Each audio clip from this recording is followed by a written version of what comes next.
Viimasest kevadimast hoolimata marssis Pärnu kesklinnas kolonn, mille peas teatas loosung, et need inimesed soovivad, et palgalõhe näiteks meeste ja naiste vahel tuleb vähendada, mis kõige parem üldse kaotada. Iga inimene võiks saada siiski vähemalt 500 eurot palka. Mul on 2,5 plakat, et esimene on palgalõhe Eesti rahvuskala, kuna Eesti on Euroopa Liidus püsivalt kõige kõrgema või kõige sügavama palgalõhega riik ja nüüd on juba Eesti meeste ja naiste palgavahe 30%. Et me näeme sellest probleemi. Naised on kõige alus, nad sünnitab lapsi ilmale ja naised peavad sama palka saama kui mehed. Et me elame juba nii kaua Eesti Vabariigis, aga naiste palk on nagu sotsialistlikus vabariigis häbi. Võiks ikka õpetajate palgad on praegu veel üsna madalad, et ka nad saaksid konkureerida siin võrdselt teiste alade töötajatega, on ka aeg nende palka tõsta.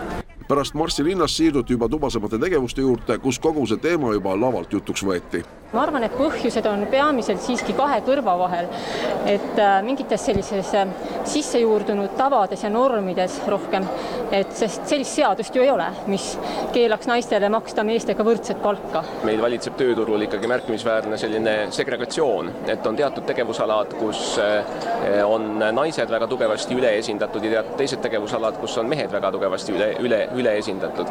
Ja reeglina naisi töötab palju just nendel erialadel, kus makstakse miinimumpalka või selle lähedast palka. Ja teisest küljest see kindlasti jookseb teatud väärtushinnangutel. Meestele tulevad ju juurde kõikvõimalikud sellised boonused ja boonuste puhul ei saa ju öelda, et see on nominaalpalk, mis on kirjas. Ja et üksiti võib ollagi, et number on see sama, aga räägime ikka sellest, et kas palgasüsteem, ma kordan, palgasüsteem on avatud ja läbipaistev ja avalik. Eestis on kahjuks väga tüüpiline, et kõrgema haridusega naine sõltub materiaalselt madalama haridustasemega mehest. Positiivne iseenesest on juba see, et võrreldes eelmise valitsusega, kus oli ainult 2 naisministrit, on selles valitsuses juba 14-5, et kui see protsess jätkuks ja järgmises valitsuses oleks veel 3 naist rohkem, siis me võiks peaaegu et rahul olla.